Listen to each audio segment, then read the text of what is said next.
Guys bank job చేసేవాళ్ళు సాఫ్ట్వేర్లోకి రావాలనుకుంటున్నారు. And జనరల్గా ఏంటి అంటే నేను చాలా రోజుల నుంచి టాపిక్ గురించి మాట్లాడాలనుకుంటున్నాను. బట్ వెరీ రీసెంట్ డేస్లో ఫార్చునేట్ ఆర్ అన్ఫార్చునేట్ చెప్పాలంటే మా వదిన కూడా మేనేజర్ లెవెల్లోనే పనిచేస్తూ ఉన్నారు. ఎస్బీఐలో మన ఒంగోలులో పనిచేస్తూ ఉన్నారు. అండ్ మా తమ్ముడు అంటే మా బాబాయ్ కొడుకు కూడా ఒక గవర్నమెంట్ బ్యాంక్లోనే ఇండియన్ బ్యాంక్లోనే మేనేజర్గా పనిచేస్తున్నాడు. అయితే దాంతోపాటు మా ఫ్రెండ్ ఒక అతను ఉన్నాడు. సో అతను కూడా హైదరాబాద్లో ఉన్నాడు.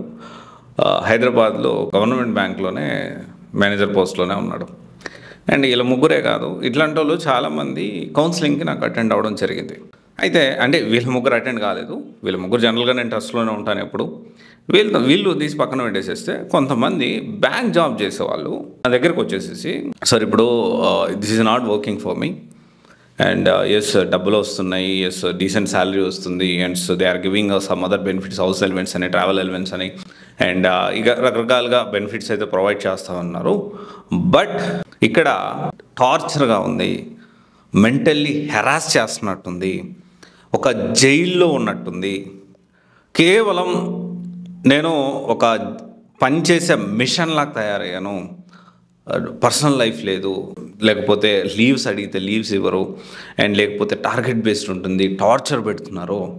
And I don't want to continue this. నేను ఇంకా కంటిన్యూ చేయలేను. దీంట్లో కంటిన్యూ చేస్తే కొంతమంది అయితే నాకు సూసైడల్ థాట్స్ వస్తున్నాయి. ఇంట్లో వాళ్ళేమో జాబ్ చెయ్యి లేకపోతే ఫ్యామిలీ గడవదని ఫోర్స్ఫుల్గా నన్ను ముందుకు తీసుకెళ్తా ఉన్నారు. బట్ నాకైతే సూసైడల్ థాట్స్ వస్తా ఉన్నాయి అని చెప్పి కొంతమంది నా దగ్గరికి కౌన్సిలింగ్కి అటెండ్ అయ్యారండి. అండ్ ఇది ఎప్పటి నుంచో కూడా మా ఫ్రెండ్స్తో కూడా నేను మాట్లాడుతూ ఉన్నాను. బట్ ఇది రీసెంట్గా ఒక మాట్లాడారు. అంతకుముందు కూడా ఇంతకంటే తీవ్రంగా వెరీ రీసెంట్గా మాట్లాడిన వాళ్ళు కొంచెం లిబరల్గా కొంచెం మెంటలీ డిస్టర్బ్ అవుతున్నారని అర్థమైంది. అండ్ ఎందుకంటే ముందు చాలా తీవ్రమైన పదజాలం అంటే సూసైడల్ థాట్స్ వస్తున్నాయి అని చెప్పి మాట్లాడడం జరిగింది. అండ్ తను వచ్చేసి హీఈస్ వర్కింగ్ అసిస్టెంట్ మేనేజర్గా వర్క్ చేస్తున్నాడు. సో ఒక మంచి గవర్నమెంట్ బ్యాంక్లోనే జాబ్ సెక్యూరిటీ ఉంది. అండ్ ఇక్కడ ఇంకొక స్టూడెంట్ కమెంట్ వెరీ రీసెంట్గానే బ్యాంక్ జాబ్ వచ్చింది, నేను జాయిన్ అవ్వాలా, 70K శాలరీ అన్నట్లు అంటున్నారు, నేను జాయిన్ అవ్వాలా, జాయిన్ అయితే ఫ్యూచర్ ఎలా ఉంటుంది, మీరు దీని గురించి మాట్లాడండి అని చెప్పడం జరిగింది. అండ్ నేను ఏమంటున్నానంటే ఇక్కడ బ్యాంక్ జాబ్ అంటే మనం అనుకున్నంత ఈజీ కాదు.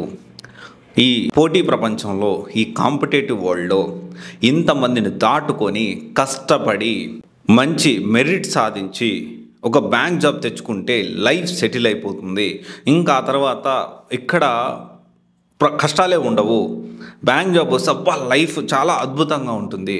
సో విచ్ ఈజ్ అంటే మెంటల్లీ మనం ఇక్కడ అర్థం చేసుకోవాల్సిన విషయం ఏంటి అంటే మనకి ఇక్కడ జనరల్గా ఏపీ తెలంగాణ విషయంలో చూసుకుంటే మన తెలుగు వాళ్ళు అంటే మెంటల్లీ వాళ్ళు ఎలా ఫిక్స్ అవుతున్నారంటే చాలా కష్టపడ్డా బ్యాంక్ జాబ్ వచ్చేసింది, ఇంకా నా లైఫ్ సెటిల్, చాలా స్మూత్గా నా లైఫ్ వెళ్ళిపోతుంది.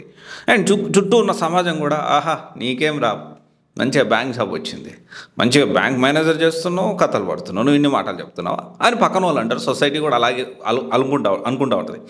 కానీ వాస్తవం రియాలిటీ ఏంటి అంటే ఫస్ట్ ఆఫ్ ఆల్ మనం ఎక్స్పెక్టేషన్స్ అంటే ఈ బ్యాంక్ ప్రిపేర్ అయ్యేటప్పుడే wrong expectations, wrong way of thought ప్రాసెస్తో, ఫాల్స్ ఎమోషన్స్తో, లేకపోతే ఫాల్స్ హైప్తో అండ్ ఫాల్స్ హోప్స్తో, అంటే ఇవన్నీ కూడా ఏంటి అంటే ఏదో జరిగిపోతుంది అని అనుకుంటుంటారు. తర్వాత జాబ్లో జాయిన్ అయిన తర్వాత క్లరికల్ లెవెల్ వరకు జాబ్ ఓకే, కానీ వన్స్ క్లరికల్ లెవెల్ జాబ్ దాటిందంటే మార్నింగ్ 9 నుంచి ఈవినింగ్ 7, 8 ఆ బ్యాంక్ అయిపోయిన తర్వాత కూడా ఒక్కోసారి 10 ఆడిట్స్ జరిగితే 10, 11 మళ్ళీ టార్గెట్ బేస్డ్ ఇస్తారు. ఇన్ని అకౌంట్లు ఓపెన్ చేయాలంటారు. ఎస్ మేనేజర్ కూడా ఇన్ని లోన్స్ ఇవ్వాలంటారు, ఖచ్చితంగా ఇన్ని కరెంట్ అకౌంట్ ఓపెన్ చేయాలంటారు. అండ్ ఇవి తీసేసి పక్కన పెట్టేసేస్తే ఆడిట్లో మనకు ఎవరికన్నా ఈ లోన్స్ ఇచ్చేటప్పుడు ఒక సంతకం పెడితే దాని నుంచి కూడా ఏమవుతుందా అని చెప్పి టెన్షన్ పడుతూ పర్సనల్ లైఫ్ ఉండదు, ఫ్యామిలీ లైఫ్ ఉండదు. అండ్ దారుణమైన విషయం ఏంటంటే ఒకరు చనిపోయిన లీవ్స్ ఇవ్వని బ్యాంక్స్ కూడా ఉన్నాయి, government banks. This is a harsh reality. And వాళ్ళు పనిచేస్తున్న కూడా మేనేజర్ లెవెల్లోనే. అండ్ చాలామంది ఏంటి అంటే అర్థం చేసుకోవాల్సిన విషయం అంటే ఈ ఫాల్స్ హైప్స్, ఫాల్స్ హోప్స్ ఇవన్నీ పక్కన పెట్టేసేసి రియాలిటీ తెలుసుకొని unit to start. Me career start చేసేటప్పుడు అబ్బా జాబ్ వచ్చిందన్నారు, అందరు కంగ్రాచులేషన్, ఇంకా నీ లైఫ్ మారిపోయింది అంటారు. ఇంకా అదే హోప్ తోటి వాట్ ఈజ్ వాట్ అని తెలుసుకోకుండా గబగబా వెళ్ళి జాయిన్ అవుతారు.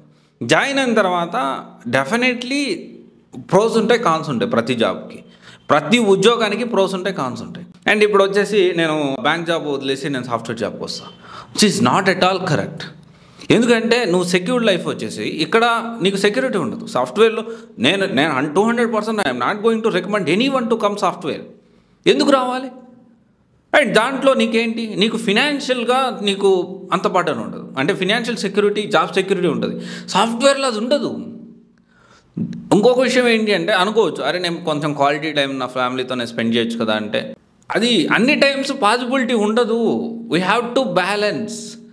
ఇక్కడ చాలామంది కూడా వాళ్ళు బ్యాలెన్స్ చేసుకోలేక ఈ family life, personal life, work life ఇదంతా కూడా ఇప్పుడున్న మోడర్న్ వరల్డ్లో, ఇప్పుడున్న సొసైటీకి అనుగుణంగా యాప్ట్ అవ్వాల్సిన అవసరం ఉంది.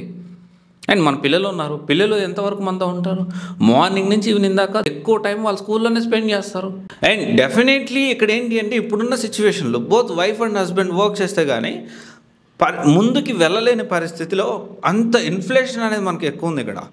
ఇప్పుడు సిటీలో చూసుకుంటే మినిమం ₹1,00,000 వచ్చిందంటే వాళ్ళ ఫ్యామిలీ అది వచ్చేసి ఏంటి అంటే మినిమం మిడిల్ క్లాస్ ఫ్యామిలీ అది. అండ్ చాలా అడ్జస్ట్ అయ్యి బతకాలి. ఒక విషయం కూడా ఉంది, అడ్జస్ట్ అవ్వగలిగితే 50,000లో కూడా మహారాజులో బతకొచ్చు. That is whole different story. But ఏంటి అంటే కొంత మినిమం టు మినిమం అనుకుంటే 1 lakh అనేది జనరల్గా ఇప్పుడున్న సిచ్యువేషన్. అండ్ ఇదంతా వదిలిపెట్టేసేసి అబ్బా బ్యాంక్ జాబ్ అని ఒకవైపు అంటూ ఉంటే, ఇంకొక వైపు వచ్చేసి జాబ్లో జాయిన్ అయిన వాళ్ళు వామ్మో వద్దురా బాబు, ఈ జాబ్ వద్దు, ఏమొద్దు, ఏదైనా పోయి చచ్చిపోతే బాగుండు, లేకపోతే ఏదైనా బిజినెస్ పెట్టుకుంటా, టీ కొట్టు పెట్టుకున్న ప్రశాంతంగా బతకొచ్చాను, అయినా నచ్చినప్పుడు ఓపెన్ చేస్తారు, లేకపోతే క్లోజ్ చేస్తారు. ఇలాంటి సిచ్యువేషన్స్ ఉన్నాయి. సో ఇక్కడ ఫైనల్లీ నేను చెప్పొచ్చేది ఏంటి అంటే ఇప్పుడు ఈ రెండు కూడా బ్యాంక్ జాబ్ జాయిన్ అయ్యేటప్పుడు నిజాలు తెలుసుకొని జాయిన్ అవ్వాలి, పాయింట్ 1. అలా కాకుండా ఈ ఫాల్స్ హైప్ తోటి, ఫాల్స్ హోప్స్ తోటి, లేకపోతే ఈ ఏదో ఇక దీన్ని సాధిస్తే ఇక నా లైఫ్లో ఇంకా నాకు తిరిగి ఉండదు అనే ఫాల్స్ హోప్స్తో అడుగు పెట్టద్దు, పాయింట్ నెంబర్ 1. సెకండ్ వచ్చేసి ఏంటి అంటే వన్స్ అడుగు పెట్టిన తర్వాత సాధ్యమైనంత వరకు ఆ అంటే ఓకే లీవ్స్ ఇవ్వట్లేదు, బ్యాలెన్స్డ్గా ఎలా ఉండాలి దానికోసం ట్రై చేయండి. And you don't have any other option. Definitely మీరు మ్యారేజ్ అయి ఉంటుంది, పిల్లలు ఉంటారు, ఫ్యామిలీకి సపోర్ట్ చేయాల్సిన అవసరం ఉంది ఫినాన్షియల్లీ. అండ్ ఇదంతా మనసులో పెట్టుకొని మీరు మెంటల్లీ బ్యాలెన్స్గా ఉండడానికి ప్రయత్నం చేయండి. This is very important. And నేను అలసిపోతున్నా, నాకు అవ్వట్లేదు, నేను రాత్రి అంతా వచ్చి పడుకుంటున్నా అంటే పొద్దున్నే లేచి కొంచెం బాడీకి ఎక్సర్సైజ్ చేయండి, కొంచెం యోగా చేయండి, కొంచెం మెడిటేషన్ చేయండి, వాకింగ్కి వెళ్ళండి, జాగింగ్కి వెళ్ళండి, do some activity. Physical activity ఎంతమందికి ఉంటుంది చెప్పండి? బ్యాంక్ జాబ్ చేసే వాళ్ళకి 200% చాలా తక్కువ మందికి ఉంటుంది. And I request everyone, bank job చేసేవాళ్ళు మీరు గుర్తుపెట్టుకోండి, బ్యాలెన్స్ చేసుకోవడానికి ప్రయత్నం చేయండి సాధ్యమైనంత వరకు. నాకేం ఫినాన్షియల్గా నాకేం ప్రాబ్లం లేదు, ఫినాన్షియల్గా అసలు ఇది డబ్బుల్లో నాకేం అవసరం లేదు, నేను వేరేది వస్తుంది లేకపోతే లేదంటే you take a call accordingly. But కొత్తగా జాబ్లో జాయిన్ అయ్యే వాళ్ళు కూడా ఇవన్నీ తెలుసుకొని అప్పుడు మెడిటేషన్ తీసుకోండి, ఓకే. అండ్ ఈ మొత్తం టైంలో బ్యాంక్ ఉద్యోగం చేసే వాళ్ళకి ఒక పాయింట్ ఏంటి అంటే ఫ్యామిలీ సపోర్ట్ అనేది, ఒకవేళ వైఫ్ బ్యాంక్ జాబ్ చేస్తుంటే హస్బెండ్ సపోర్టు, ఒకవేళ హస్బెండ్ జాబ్ చేస్తుంటే వైఫ్ సపోర్టు మెంటల్లీ చాలా అవసరం. మీరు ఎంత సపోర్ట్ ఇస్తే వాళ్ళంతా స్టాండర్డ్గా ఉంటారు, ఫినాన్షియల్గా మీ లైఫ్ అనేది అంత ముందుకు వెళ్తుంది. ఇది ఒకసారి ఆలోచించండి. Thank you. This is Raj signing off.